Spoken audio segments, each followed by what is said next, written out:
सामगान विलोल साधु जन परिपालकामितार्थविधात कीर्ति संजात सोम सूर्य प्रकाश सकल लोकाधीश श्री महाप्रभुवीर सिंधु गंभीर जय जय.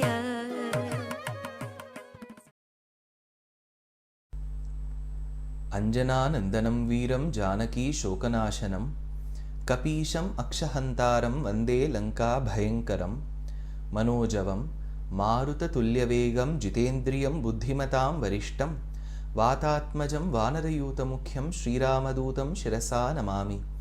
आञ्जनेय मदिपाठलाननं काञ्चनाद्रिकमनीयविग्रहं पारिजाततरुमूलवासिनं भावयामि पवमाननन्दनं. यत्र यत्र रघुनाथकीर्तनं तत्र तत्र कृतमस्तकाञ्जलिं बाष्पवारि परिपूर्णलोचनं मारुतिं नमत राक्षसान्तकम्. If Ramayana attributes its beauty, its very holiness to Valmiki, Rama, Sita, Rama's brothers and Rama's mothers, the vigor and the confidence that it boosts in we, the devotees, the listeners, the readers, is one character. His name is Hanuman. Hanuman doesn't form an integral part of Ramayana in its first half. In the Balakandam, in the Ayodhya Kandam, in the Aranya Kandam, he doesn't form a part of it. He comes much later. He comes in Kishkinda Kandam. He doesn't see Rama and Sita together at the first. He just comes in Kishkinda Kandam. He later continues in Sundara Kandam, Yuddha Kandam, and even in Uttara Kandam. So if he is not coming in the first half, how can we consider him as one important character? Though we are into the course of critical analysis of Ramayana, we must understand that every art form needs to be revered, respected and promoted. One such art form is the movie making process. We are witness to so many movies in the Indian movie industry and the foreign movie industry. Directors, they have their own way of dealing the plot, the subject and introducing characters. Some directors have this unique trait of introducing some very, very important characters to the entire movie in the second half, which is after the interval. So let's consider Valmiki as a movie maker. Of course, he's been compiling the real story, the biography of Rama. Let's consider. And he has the art of introducing Hanuman, an integral part to Ramayana, in its second half. And he has been extremely successful.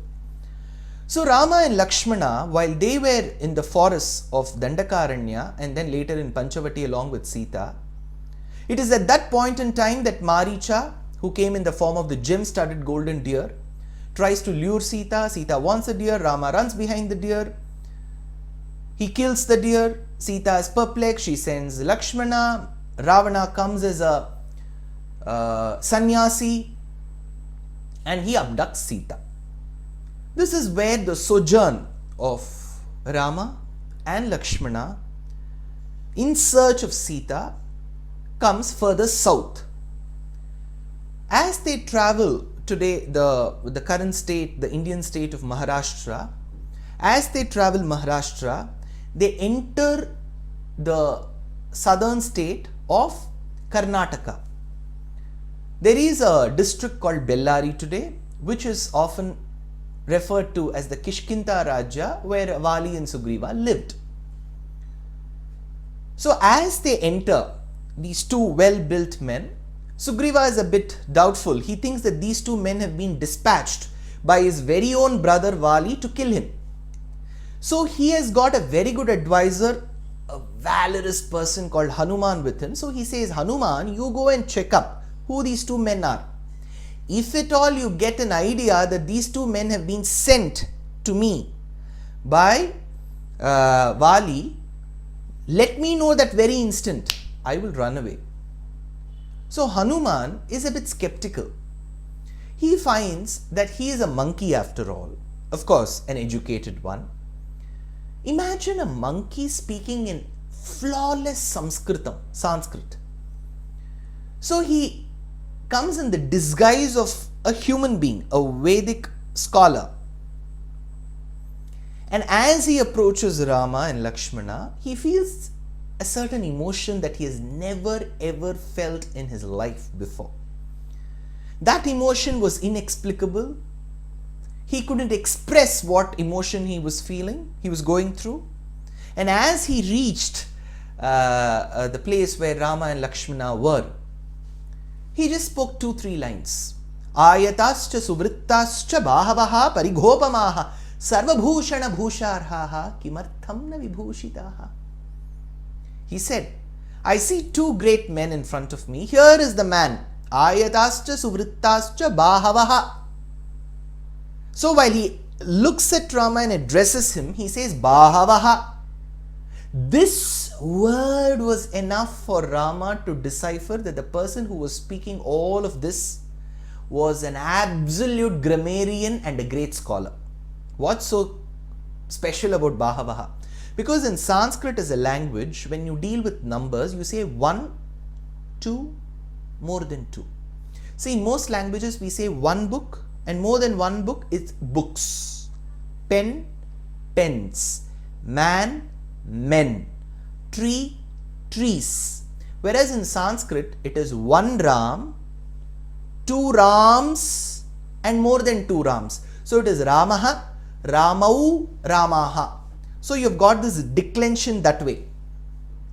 So if Hanuman was looking at Rama and saying that you've got an arm, it is Bahu. If he has got 2 arms, it is Bahu. And if he has got more than 2, it is Bahavaha. Now Rama has only 2. He should have said Bahu. But he didn't say Bahu. He said Bahavaha. Indicating that what I am seeing in front is just 2, but there are 2 other hidden hands which could imply that he is holding the discus, the chakram and the shankham. So the commentators have said so. The point is, Rama listens to these few lines of Hanuman. He turns towards Lakshmana and says, Lakshmana, I have never ever heard such a blemishless, flawless, errorless, mistakeless speech by anybody in this world. Nanrugveda vinitasya nayajurveda dharinaha na samaveda vidushaha shakyamevam prabhashitum nunam vyakaranam kritsnam anena bahudashrutam bahuvyaharataanena nakinchitu apashabditam avistaram asandigdham adritam vilambitam urastham kantakam vakyam vartate madhyamesware samskarakrama sampannam adhrutam avilambitam ucharayati kalyanim vacham hridayaharini. Hey Lakshmana, the person whom I am seeing in front, what a tone in which he speaks. It is neither too loud, nor too low. He speaks at a tone which is very pleasing to the ears. He doesn't use words which are not appropriate for that moment. His voice is at the right pitch. He neither shouts, he neither gives a voice that is so meek. His voice is at the apt tone. The tone in which the listener finds it so good to listen to. Here we have such a great speaker. At this point in time, the commentator to Ramayana, Govindaraja, states, he says, Geethi shigri shirah kampi tatha likhita patakaha anarthagnaha alpakanticha shadete pathakadamaha. For a bad speaker, these are the traits. So one shouldn't carry these traits to be a bad speaker. On the contrary, here is Hanuman who is carrying every possible good trait. But why should Rama look at Lakshmana and say this? He could have told this to Hanuman, right? Because he understood from Hanuman's lines, because Hanuman said, Sugriva Sachivo Nama Hanuman Nama Vanaraha. I am the minister to Sugriva. So if he is the minister to Sugriva, Lakshmana is the minister to Rama. So it's always better that people of the same level talk. Hanuman was absolutely surprised. He had never heard such a person understand body language so easily, so beautifully in his life. he welcomed Rama and Lakshmana, and he knew from the body language of Rama. See, there were indications in those days. If you're a married man, you have a certain way of draping yourself with the dhoti. Dhoti is the vastra that men wear below their hip.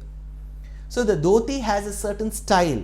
It's called kacham or pancha kacham. There are 5 places in which knots need to be made. So if you see a person of that particular attire, you will know he's married. He doesn't have to carry a board with himself. And if he were born into a certain community that may allow certain rituals like the thread ceremony, then he would surely have threads which may amount from 3 to 6. So which indicates that he has become a grihastha from being a brahmachari. These were indications to tell that Rama was married, but he was without his wife. So Hanuman did not ask where his wife was. He understood something must have happened to her. So his art of speaking was just not restricted to putting the right words in the right place, but it was also in deciphering the body language. Of course, what happened after this is known to you, where Vali was killed, Sugriva was made the next Raja, Angada was made the heir apparent. Hanuman's role in Ramayana reaches its zenith in Sundarakanda. Hanuman, he needs a lot of motivation. When we look into the history of Hanuman, we see that he has been cursed because of his hyperactive behavior, because of his immense strength and vigor. He was cursed that until and unless somebody pointed his powers, his strength, he will not realize it himself. So there was a Jambavan who was needed to motivate Hanuman. So you needed a bear to motivate a monkey. So Hanuman, as he took off from Bhārata Desham in the southern part of the country called Mahendragiri, which is near Tirunalveli, he took off to Lanka. Of course, here there is a small point that we need to realize.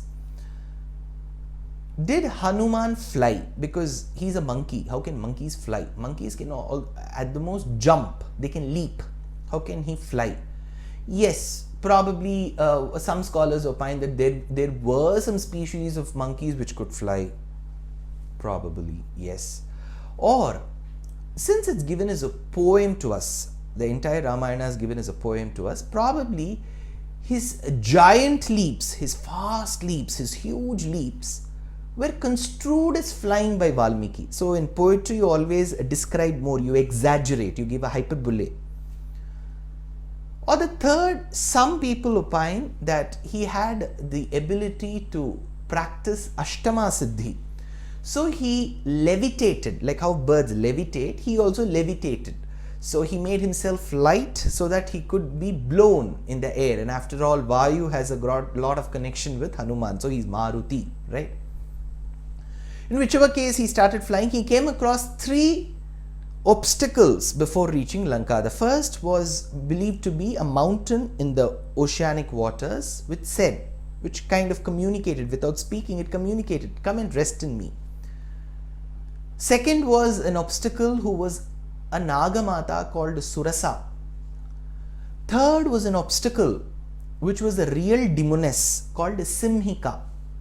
So the first obstacle was not exactly an obstacle, it was trying to hinder through love. It said take rest and go. You know how Hanuman managed that obstacle? Through love. Something that comes through love, he managed through love. He said, see, I am going on a mission, Sita. So how will I be able to rest here? I will hug you, I will embrace you. He did that. So he won the obstacle of love through love. Next came the obstacle sent by the Devas to test the strength and the perseverance of Hanuman. So at that point in time, through Surasa, when she wanted Hanuman to get inside his mouth, he said, well, I just need to get inside your mouth, right? Open your mouth. And as she opened, he took a very, very small size. That's why I said quite unbelievable, but it's Ashtama Siddhi. It is said in those days that when you practice Ashtama Siddhi, to make something small, large, small is slightly easier. Probably I may not be able to explain that more because I do not know much about Ashtama Siddhi, and even if I know, I wouldn't practice, and even if I would practice, I wouldn't be as honest and as sincere as the rishis of those days.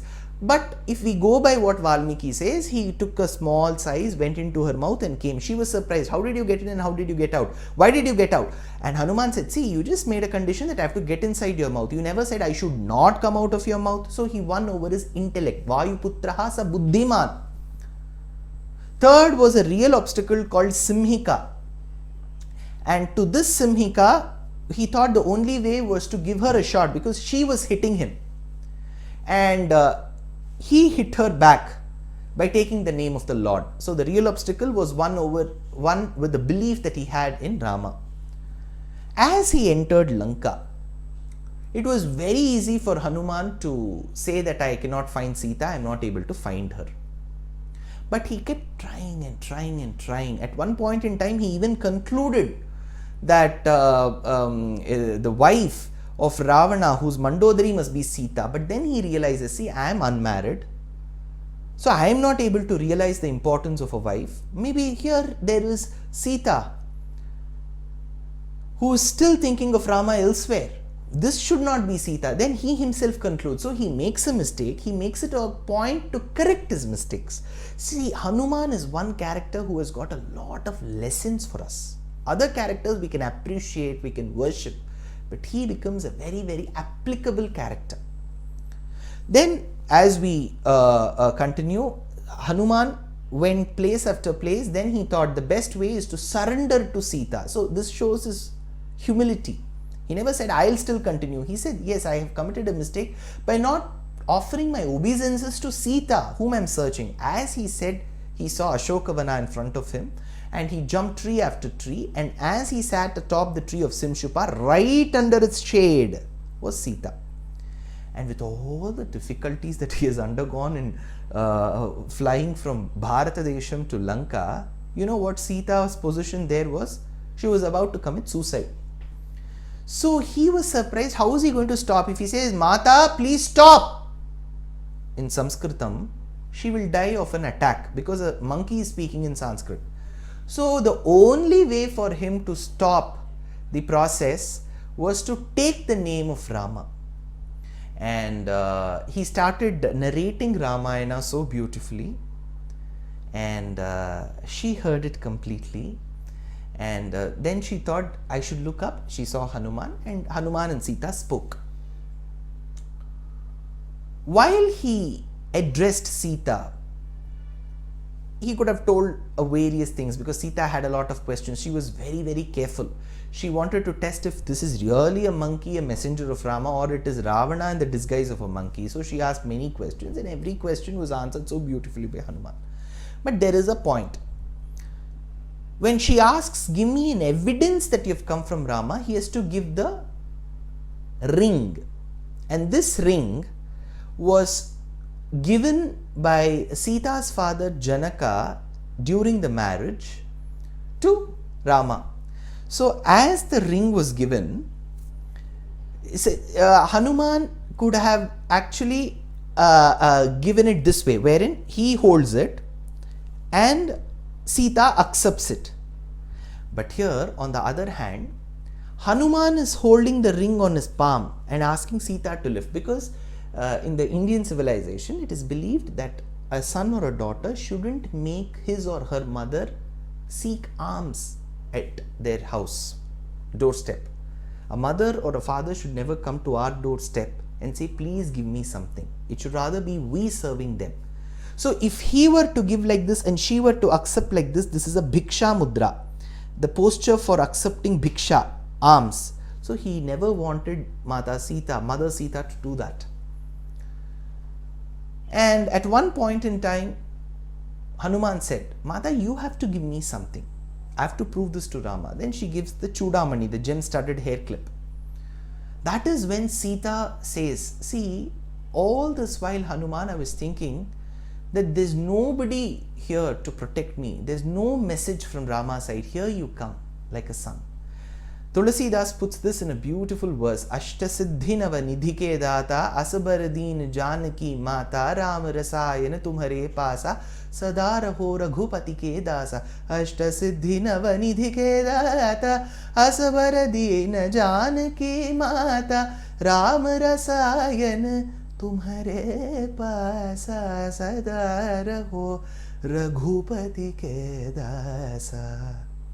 So he puts this beautifully where the mother, the heroine of our beautiful work, she blesses Hanuman that may all the skills be bestowed on you. Let them rest in you.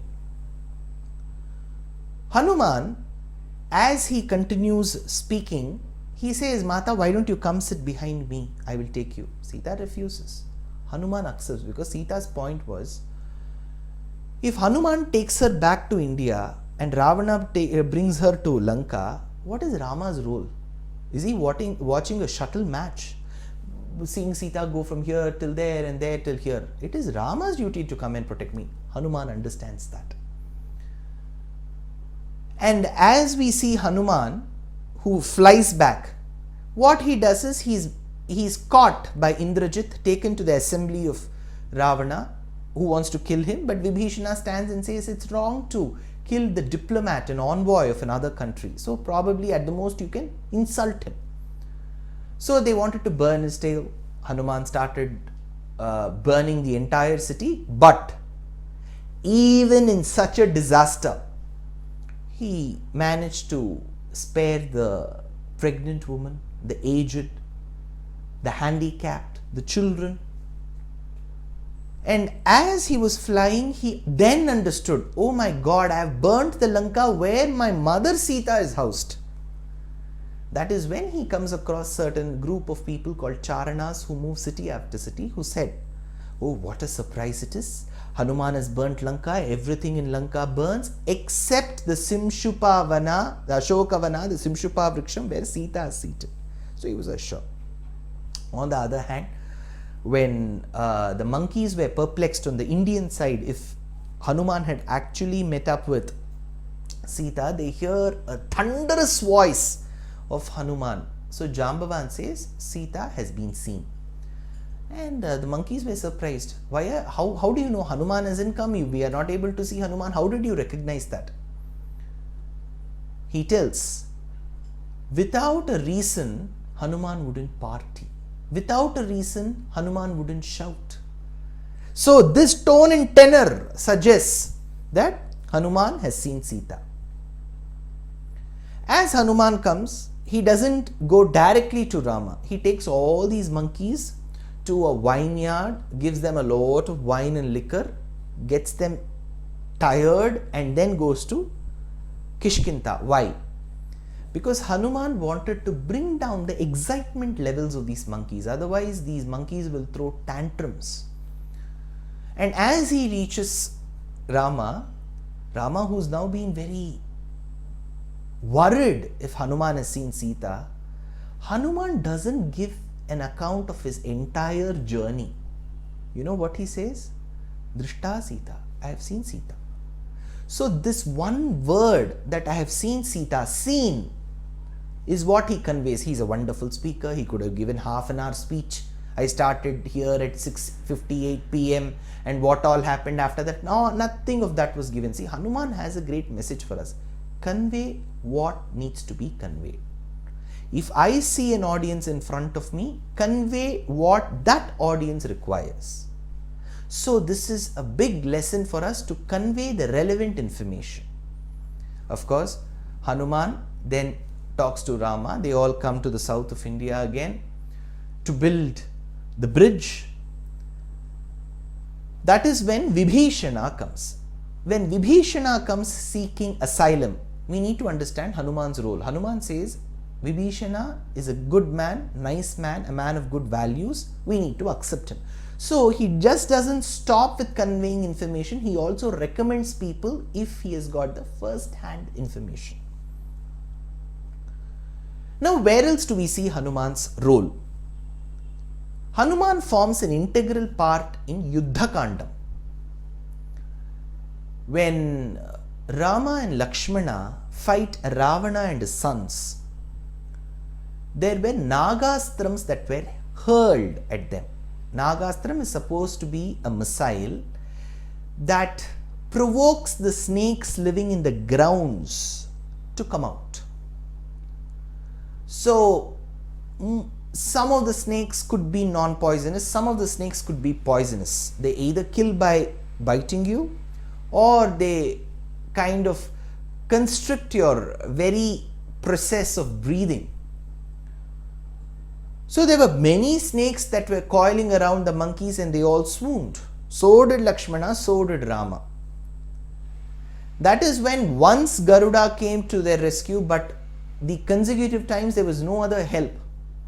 That is when Jambavan, who was also lying in an unconscious state on the battlefield, asks Vibhishana, Vibhishana, please tell me if Hanuman is awake, if Hanuman is conscious. Vibhishana was surprised. See, there is Rama here, the best of men, Purushottama. There is Lakshmana. There is Sugriva. You are not inquiring about any of them. You are just asking if Hanuman is alive. Jambavan says, only if Hanuman is alive, we are all alive. So this shows the confidence that Hanuman has instilled in people around him. That is when Garuda Pandita, the medical practitioner, tells that I need Santanakarani, Vishalyakarani, Mritasanjeevani, Sandhani. These are the herbs that I need to bring all these monkeys back to life. Hanuman asks, okay, tell me where this is located. He says, you'll have to cross the Indian states, then go to the foothills of Kailasham. Between Kailasham and another mountain there is a Rishabham, and at its foothills are many medicinal herbs, of which you will find 4 of these. You will have to bring those leaves there. Hanuman does all of this. He flies every possible state. He crosses the Indian states of Tamil Nadu, Andhra Pradesh, Telangana, Odisha, Chhattisgarh, Madhya Pradesh, Uttar Pradesh, Uttarakhand. Then he crosses Nepal. Then he reaches the foothills of Kailash and then reaches the mountain to collect the herbs. But there he finds most herbs very similar. So he thought the best way is to lift this part of the mountain and take the entire mountain there, so that the medical practitioner can select whatever he wants. So he carries the entire mountain. So wherever you see Hanuman, a temple for Hanuman or a picture of Hanuman, you will find him carrying the mountain. That shows that to achieve what he wanted, he didn't mind taking an arduous task. Lifting a mountain wouldn't have been like lifting cotton for him. It would have been tough. But he didn't mind taking the test of toughness, because he believed that to achieve his goal was very important. So Hanuman has this habit of achieving what his master wanted. So to him, Rama was everything. So much so in the Yuddha Kandam, at one point when Rama doesn't have a chariot, even a chariot to fight, and he sees Ravana right in front in a chariot which is being equipped with possibly every missile and every weapon, suddenly Rama finds that he is also elevated at that state of where Ravana is, and then he looks down, Hanuman has lifted him. So it's Hanumanta Vahanam. But if at one point in time I did say that Rama was very benevolent. He said, Ravana, you're bereft of weapons, go home, come back tomorrow, think and come back. So he is so benevolent. But how did he manage to kill Ravana? Because Ravana was always wanting to avenge the loss meted to Lanka because of Hanuman's burning process. So he always wanted to take revenge on Hanuman. The moment he saw Hanuman carrying Rama, he did not shoot his missiles at Rama. He started shooting missiles at Hanuman. So the moment Rama saw that his utmost devotee, friend, servant, everything that Hanuman mattered to Rama was getting hurt, Rama couldn't tolerate, and he thought this is the apt time to kill Ravana, and he shot missiles at Ravana. So in one way or the other, for the annihilation of Ravana, even if Sita was the primary cause, the most important cause was Hanuman, because Rama couldn't tolerate Hanuman getting hurt. Is Hanuman rewarded for all of this? Two places. When Rama comes and tells, when Hanuman comes and tells Rama that I have seen Sita. Rama, who was all this while worried, shocked, perplexed, saddened, now when he gets to know the information, the first-hand information that Sita exists, she is not dead, he did not know how to express his happiness. He wanted to compliment Hanuman. He said, Hanuman, come here. See, I have nothing with me right now. Okay, let's assume that I have the 3 worlds with me. Even if I were to gift you those 3 worlds, that wouldn't equal the service that you have rendered, Hanuman. Come here. Hanuman came with humility, modesty. Apara paravara parikha parivrita parapura parasrita davadaha najavana pavana bhavaka pivara parishwanga bhavita sarvasvadana. He hugged him. So this is one compliment that Hanuman cherishes throughout his life, in Ramayana at least. That this is the biggest compliment. Later, when Rama and Sita were happy together and they were in Ayodhya and their coronation was supposed to happen, every possible king and prince visited except Indra. At the commencement, it was only Indra who wanted all of this. That Rama should, the Lord should be born as Rama, annihilation of demons, but he didn't come. He sent one necklace. Sita, who accepted the necklace, looked at Rama and Rama hinted, you give it to anybody whom you feel fit. She called Hanuman and she gave it to him. What more? Rama has given her an embrace. Sita has blessed him, Ashtasiddhi Navanidike Data. She has also given him a necklace. So Hanuman manages to remain one of the best characters that can inspire us. But did he have any trait that we need to correct in ourselves?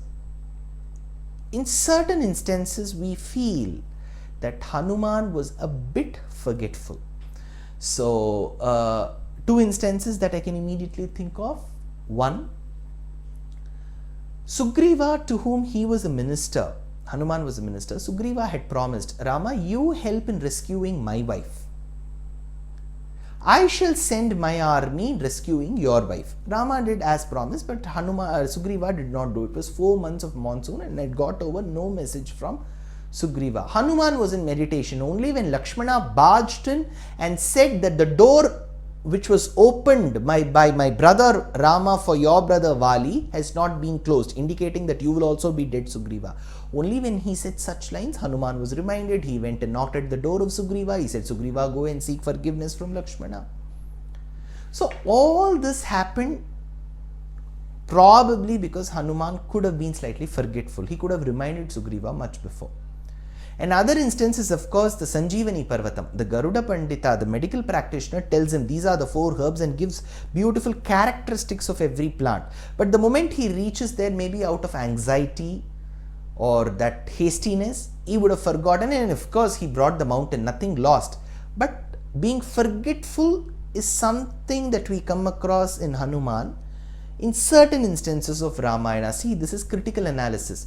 To a true devotee of Hanuman, they'll say you're accusing Hanuman. Hanuman is Manojavam, Marutatulya Vegam, Jitendriyam, Buddhimatam Varishtam. He blesses us with wisdom. How can he be forgetful? No, he blesses us with wisdom.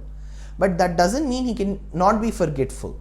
So this is one thing that we come across this character in Ramayana. Otherwise, one of the very, very selfless but very strong and powerful characters who boosts only confidence throughout this work is Hanuman.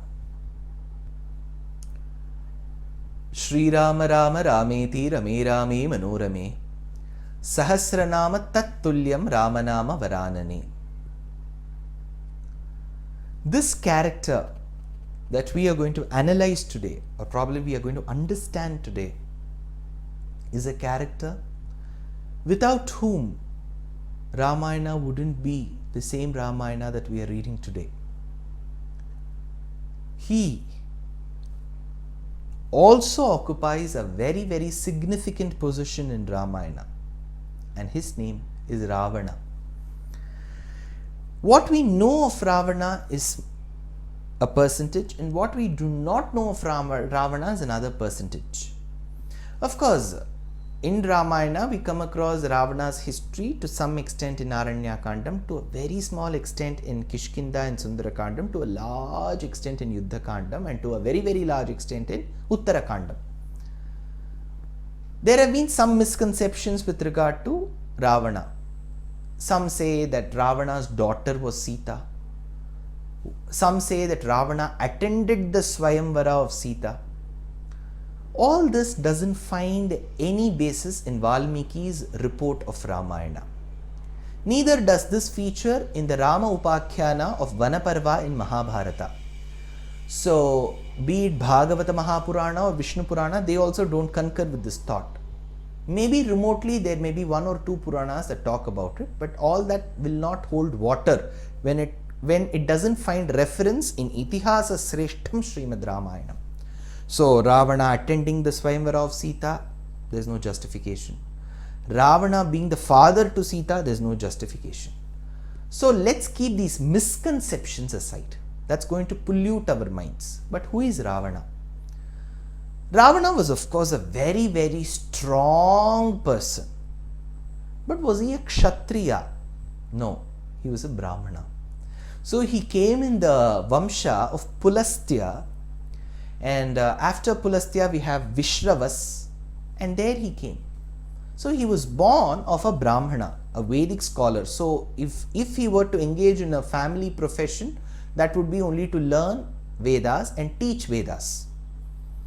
But here we have Ravana being the king, doing possibly everything. Some attribute that to the nature of his mother, who was a Rakshasi. Some call her Kaikeshi. Of course, there are some varying names from Uttarakandam to Padmam to Skandam, but let's call her Kaikeshi for as of now. So, Ravana came in the lineage of a Brahmana. Did he belong to Lanka? Was he an aborigine-like person? Was he the original citizen of Lanka? No. So it's believed he was born in the north of India, and when he realized that his half-brother called Kubera, who was a huge Dhanadha, that is the owner of hoards of wealth, you can call him a bank. So while he had constructed his palace in Lanka, Ravana through force seized Lanka from him. So Lanka was not the place where Ravana lived originally. He seized Lanka from Kubera, and he also seized his private vehicles like Pushpaka Vimana, elephants, horses and so on, and then started leading a comfortable and a royal life. And as he started leading a life, he did not gel well with the normal society. He would always go and stop the rituals of Brahmanas who were of his own clan. His power was immense, but whether he channelized that power in the right fashion is very debatable. This being on one side, he was a great devotee of Shiva. So it is said that once while he was on his journey to Kailasha, he was stopped by Nandi, and Nandi was ridiculed by Ravana, and that is where Nandi said that you are ridiculing me, one day a monkey will come and ridicule you. So there was a curse hanging on his head. Then there is another anecdote which is said where Ravana wanted to prove that he was all powerful by lifting the Kailasha atop which Shiva and Parvati were seated. Shiva wanted to bring his arrogance down, so he pushed that mountain down. Ravana couldn't bear. So it is believed that from then on he became a huge devotee of Lord Shiva, and he would play the veena. He was a great Vainika. Ravana is a huge plethora of talents, but he is also a plethora of how to misuse talents. So he was a great Vainika, he was a great Vedic Pandit, he was a great warrior. This being on one side, was he a man of good character? We have heard great leaders say, if wealth is lost, nothing is lost. If health is lost, something is lost. If character is lost, everything is lost. He was a man of loose character. He misbehaved with the Rambha, an Apsaras. He misbehaved with Punjikasthala, an Apsaras. He misbehaved with the wife of Takshaka in Bhogavati. He misbehaved with Vedavati, who was the daughter of a king, some say, and some of a Brahmana, some say. So this Vedavati was insulted. So he probably insulted and molested. Did not have a good character. He misbehaved with possibly every woman. So the woman in his list whom he lastly misbehaved, after which there was no opportunity for him to misbehave, was Sita, because after abducting Sita, misbehaving with her, that is when he sees death at the hands of Rama. So Ravana was a plethora. But again, there is a misconception in some communities of India that Ravana was a South Indian who was won over by the North Indian, so there was a divide between two races. All of this is absolute, unsubstantiated talk which doesn't corroborate with any evidence found in Ramayana or any of its allied Shastras. So if Ravana was this powerful, was he good in dealing with emotions? No. When his sister was humiliated and she comes with a damaged nose and ears in front of Ravana, he didn't even bother to inquire who had done that, what she had done. Instead, when she started describing the beauty of Sita part by part, he was completely enamored and enchanted by Sita's beauty, even without seeing her. Was he a good administrator?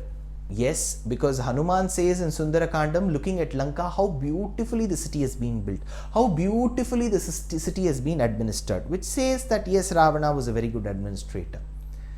But was he honest and sincere? Very far from honesty and sincerity, because he comes in the disguise of a sannyasi, a Tridandi sannyasi, to abduct Sita. Isn't that more of an evidence to say that this was a wrong thing? And did Ravana manage to listen to the counsel of his people around? There are very, very clear evidences that Ravana was absolutely against advice. The first and the foremost advice that he hears of is that of Maricha related to him. Maricha says, you are asking me to abduct Sita. You know who Sita is? Sita is the wife to Rama. Ravana, you'll be surprised.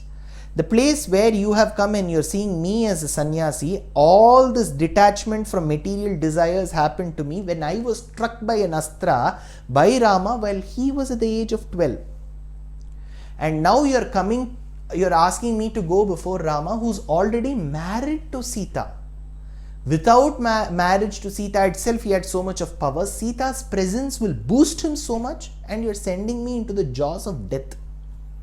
Listen to me, Ravana. It is not right on your part to even desire of somebody else's wife. So he warns. And you know what Ravana would have done? He did not listen. He said, you have been... See, this is where we need to understand Ravana can go any low. He said, you have been consuming the food that I have been serving you.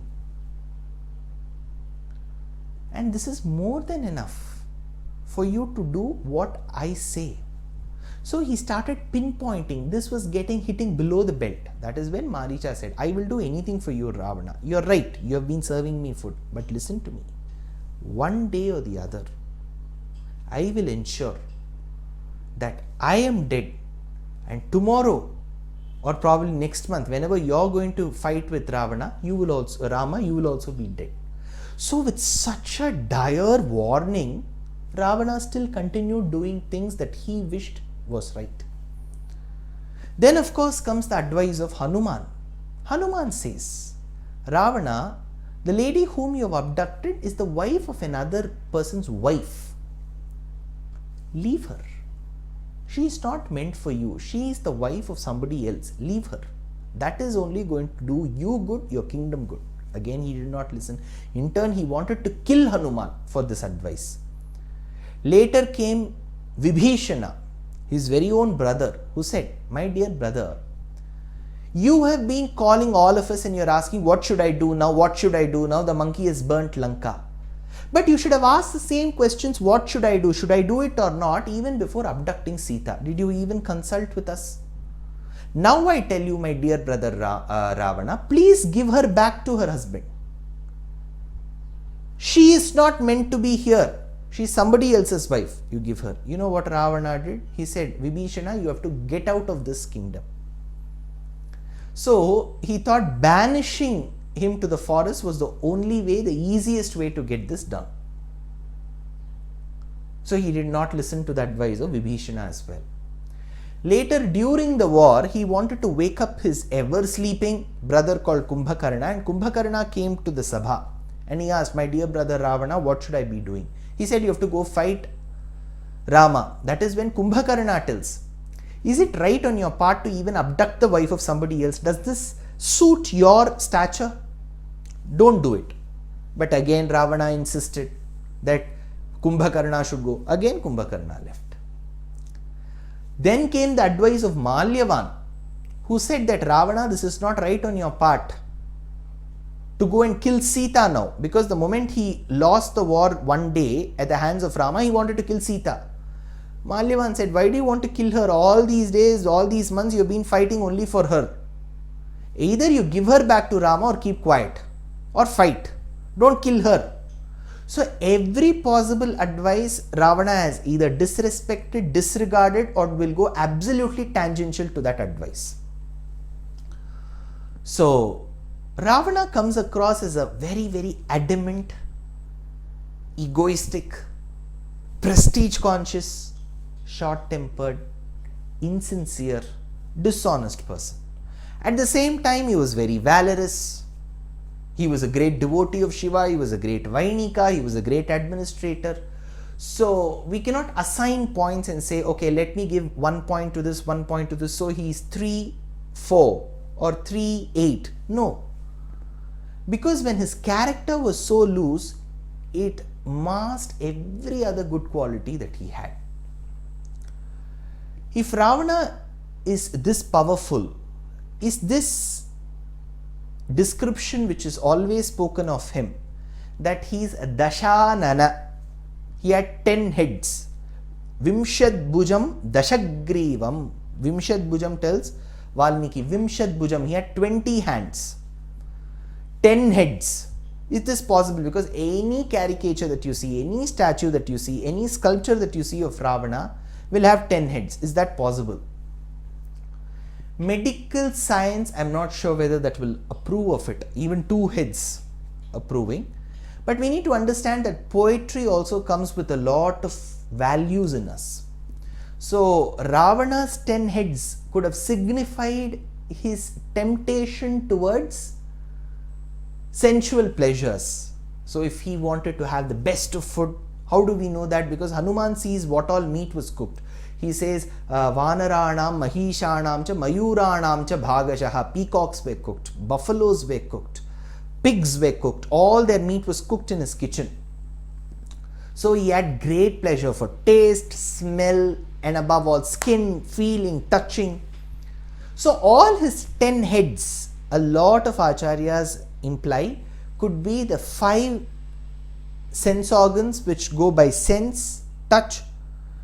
So we say Karmendriya and Jnanendriya. So these 10 senses together, like how it troubles us. See, for example, you are listening to this lecture. Your mother is making very good noodles or pasta. Immediately your nose will go behind it. Suppose your younger sister or brother comes and touches you and feels you. You switch on the fan, your skin feels it. When you see somebody walk in front of you, even if you were listening to the lecture, your eyes will just go like this. It will check who that person is. So your eyes, your nose, your ears, your skin, your tongue, these are all prone to sensual pleasures. And your legs, your arms, your face, the organs through which we secrete either urine or feces or stools, all these are also prone to some action. So these 10, Pancha Jnanendriyam, Pancha Karmendriyam put together is that which houses the Jivatma in this material body, this body. So if the Jivatma has to seek a very smooth exit out of this body, it needs the association of a very learned, realized Guru. So a Guru is the one who travels from one place to the other to reach out to his student. So let's assume that Lanka, the country, is like a human body, and Sita inside Lanka is like the Jivatma within the human body. And like the 10 sense organs that own the material body, that trouble the Jivatma, same is the case with the 10-headed Ravana who troubles Sita, the Jivatma, who's housed in Lanka, the body. Like how we need a Guru to cross this ocean, we have Hanuman who comes from Bhārata Desham to India to reassure Sita that Rama is on his way to rescue her. So Vedanta Deshika, a great preceptor, a philosopher, summarizes this. Darpo dagra dashendriyanana manaha naktachara adhishtite dehesmin bhavasindunam adigate dinam dashamasthitaha adhyatve hanumat sameta guruna prakhyapitartappuman lanka ruddha videha rajatanaya nyayena lalapyate. So this has been put forth. The philosophy that is hidden in Ramayana has been put forth so beautifully. So Ravana comes across like this, such a kind of a person. Was Ravana egoistic? Yes, very highly egoistic. It is said that even when Rama shot the arrow at Ravana, Ravana fell on the ground, but he didn't fall with his head down. He fell with his head up backwards, because he thought, even if I fall down like this now, Rama may think that I am surrendering at his feet and he will accept me. I do not want acceptance from Rama, so he fell like this. So he was very egoistic. Again, there is a misconception that Vibhishana, the brother of Ravana, went and told Rama that there is an Amrita Kalasham here, that there is a place in Ravana's body where if you hit, he will die. His soul is hidden there. Nothing of this is there in Valmiki's Ramayana. Because Valmiki will never ever do something which goes against the science. So there is nothing called an Amrita Kalasham here where the person can choose to keep his Jivatma there. Nothing of that sort is there in Ramayana. So take that misconception out. Ravana, while he was disrespectful towards women, how did he not force himself on Sita? He could have forced himself on Sita, like how we see in most movies, the villain will abduct the heroine, the female actor, and he will take her to a temple and will try to marry her. He could have done all of that. Why did he have to keep warning Sita every now and then but not marry her? Because it was a very different feeling for Ravana. While he was cursed by an earlier lady called Vedavati, that the moment you touch any other woman from now on without her consent forcibly, you coax her, that very moment your head will burst into 1,000 pieces and you will die. She cursed. So this curse was there in his mind. So he did not want to force himself on Sita, but he had to abduct her. So he put his hand on one of her thighs and then held her braid in the other and carried her. So while doing so, you know what Valmiki says? Ravana abducted Sita like how Buddha abducts Rohini. Because Buddha is supposed to be the biological son of Chandra, but the foster son of Brihaspati. So to Buddha, his father Chandra's wife, one of the stars called Rohini, is a mother. So like a son who abducts the mother, so did Ravana abduct Sita, which implies that there was something that was instigating or stopping him from forcing himself on Sita. Of course, that was because it troubled him that he stopped. It was not as if he got suddenly benevolent. So Ravana again has talents, but he has made the maximum misuse of his talents. So Ravana is a beautiful combination of the best and the worst. Because his worst was so overweighed the good in him that he had to die at the hands of Rama. So Ravana is a huge lesson to us in our lives. साधु जन